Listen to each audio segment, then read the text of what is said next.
Hi, Miss McDonald. Hi, How are you? fine. What is your cultural or ethnic origin? I'm black. I hail from Guyana. What you say? I'm Guyanese. You're Guyanese? Yes. Okay. And when did you come to the United States? And how long have you been here? I migrated from Guyana in 1989. Therefore, that's approximately about 22 years, going on to 23. Are there any foreign language that you speak? No, I speak Creole sometimes and English. You see, Guyana is the only English speaking country in the continent of South America. And we're neighbors to um, Venezuela and Brazil. Everybody else speak either Portuguese or Spanish on the continent of South America. But Guyana, this little country there on the coast, we speak English. How fluent are you in Creole? It's not French Creole, it's English Creole, what we call broken English. What is your definition of culture?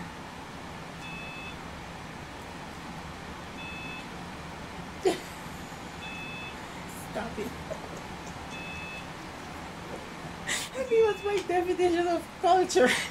What's the definition of culture? What is your definition of culture? Oh, my definition. When you talk about culture, I think about um,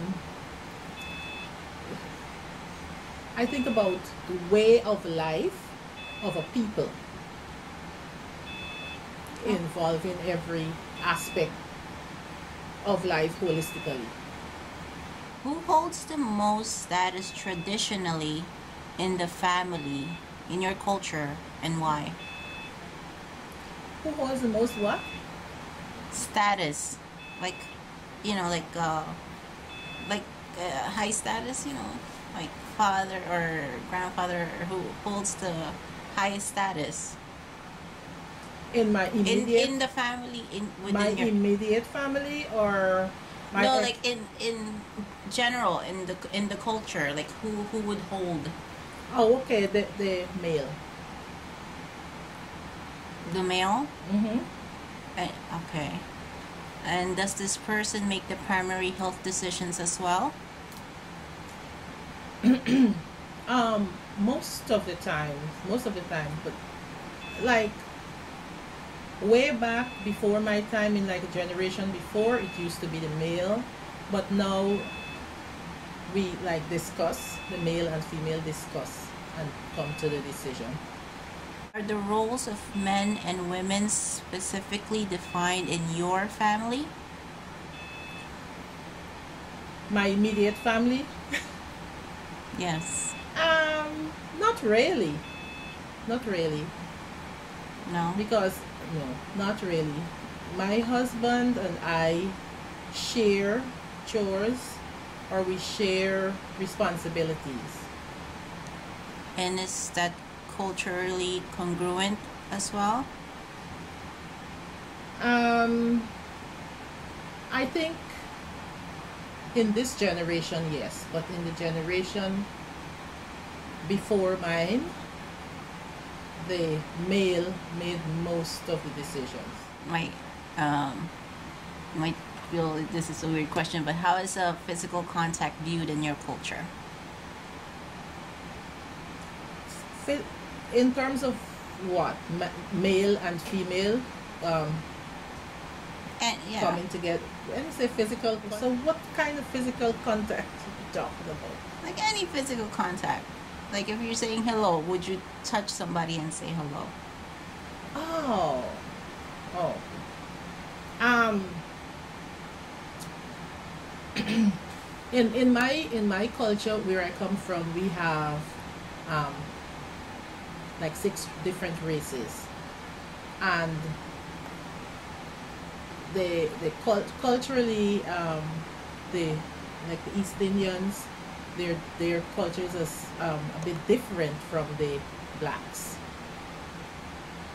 So it would be unheard of for a man to come up and like touch an Indian woman, you know, and even some of the blacks. It's unheard of. Okay, going back to the question of what you coming here to the United States. Why did you decide to come to the United States? Well, my coming to the United States had to do with my husband's decision. Because I worked as a nurse back in Guyana, but he, being a minister of religion, he wanted to like further his studies, and so he came up here with that intention to go higher in his educational field. Okay. And what is the primary difference between American culture and yours? A vast difference. When you can say that when I came here, it was like a culture shock. Culture shock? How? Well, first of all, when I went into nursing here, it was totally, not totally, but very, very different from nursing in Guyana. The mere fact that when I came here and I saw nurses dressed with no aprons, no caps, and things like that, I was like horrified. I said, how can they do that? Because in Guyana, we dress differently. We dress with belts and uniforms and aprons and caps and these things. I understand over here they just use caps for a capping ceremony, and that's the end of it. I don't know if they probably in the generation or one or two or ahead of me, they wore caps. But when I came here in 1989, that was something of the past. Anything else that shocked you other than in the nursing field?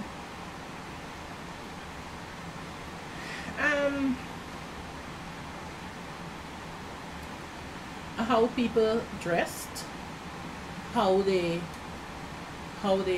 conversated, words that they use freely,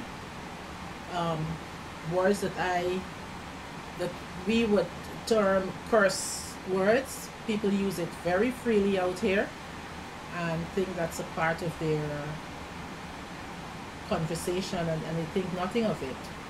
And how they dress and how they speak to people. Like if you ride a train and you look at somebody and say good morning, the next person would say, what's good about the morning? And things like that. Hey, where I come from, everybody say hello, good evening, good morning, and it's a way of life. That's nice.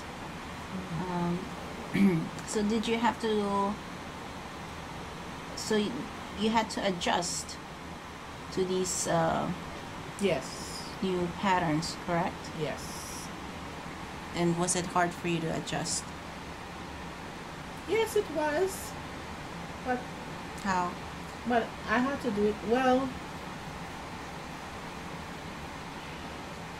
It was hard for me not to say, and it still happens right now. I don't think I've adjusted totally, because when I get on the bus, I get into the bus and I say good night or hello to the driver, they don't answer, and I feel I feel offended.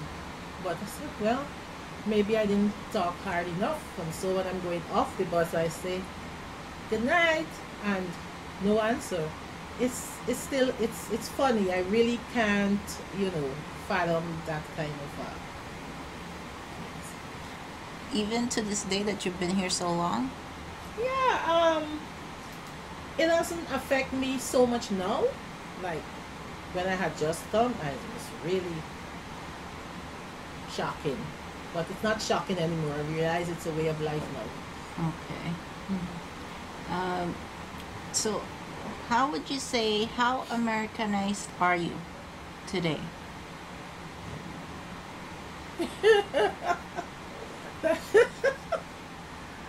That's a good question. Number one, Oh, I still thanks. have my accent. My kids, they laugh at the way I pronounce words sometimes. I still pronounce words very differently. I still cook Caribbean, but I can do American cooking also. But once I don't have like visitors or anything, I would do a lot of Caribbean cooking. Okay.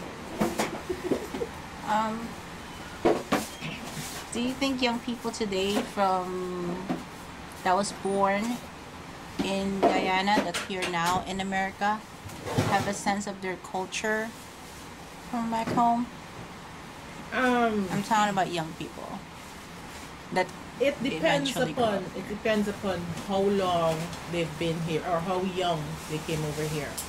Because my kids, my last son, he was 8 years old when he came here, and right now he is more American than Caribbean. He just knows that he was born in Guyana, but he doesn't have any of the Guyanese culture within him. He went to school right here, high school right up to college, so it's like weaned off from me. My daughter, who was a little older, she still has some, a little bit, not so much. She doesn't cook Guyanese at all. Cooks American. Do you find opportunities to share your culture with others formally and informally? Um, yes and no. You mean you mean people from America Yes. sharing my culture with Americans?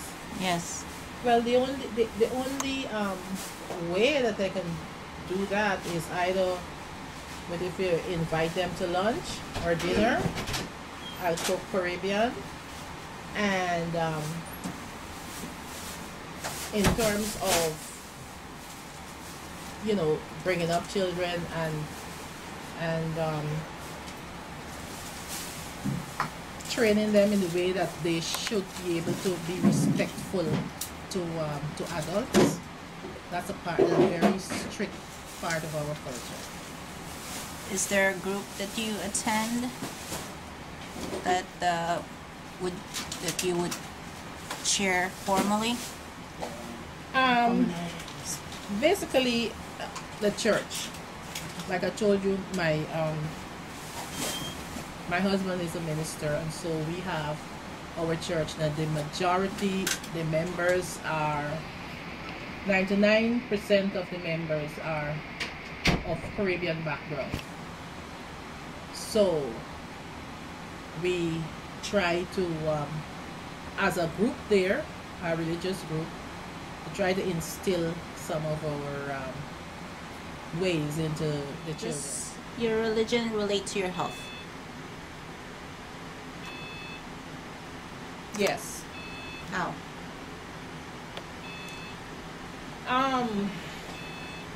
Well, my religion is, I would say I'm a Christian, okay? Christian, and we live according to what the Bible says, teaches. And so as Christians, you do not do certain things like drinking and smoking. Christians don't drink, they don't smoke, and do drugs and these things. If you have like a Christian concept, you would stay away from it.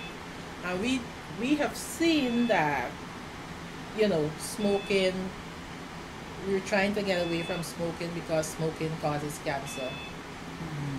Drinking strong drinks can give you liver cirrhosis, etc., or anything like that.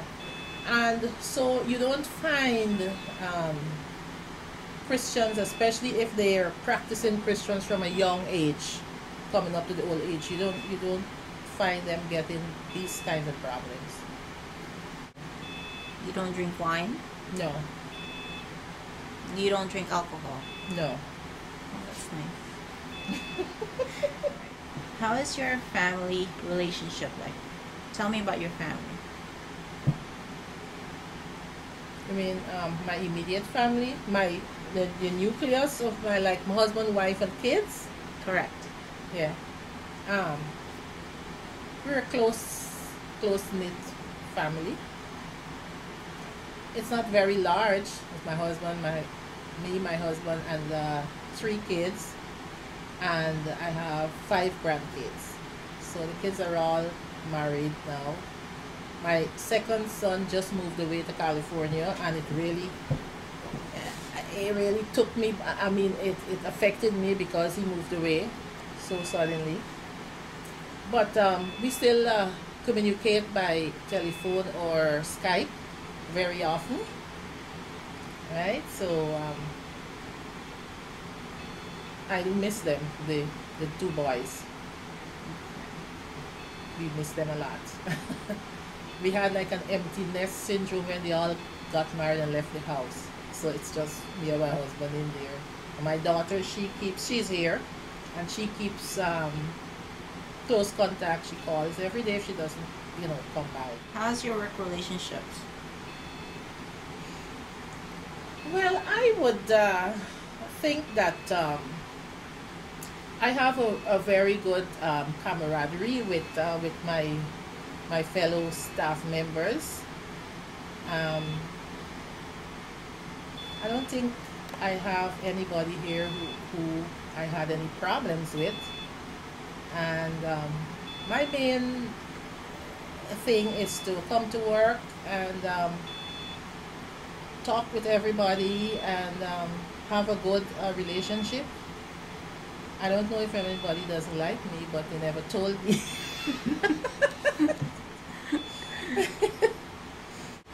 What are some of your stresses at work and how do you cope with them?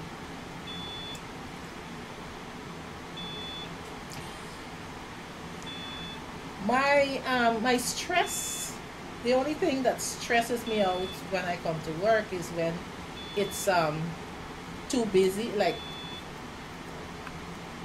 when you're short of staff and you have to do all these things and finish in a timely manner, which I never do. To finish in a timely manner, so I would stay over and do what I have to do. But how I cope with it, I just say, this is another day, and this too shall pass. Let me finish. I try not to fret about it because it's there to be done, and I do it. All right, and then when I get home, I forget, what was making me, upset at work. Then you have family to go home to, and just forget about those things. And when I get back here, it's another day.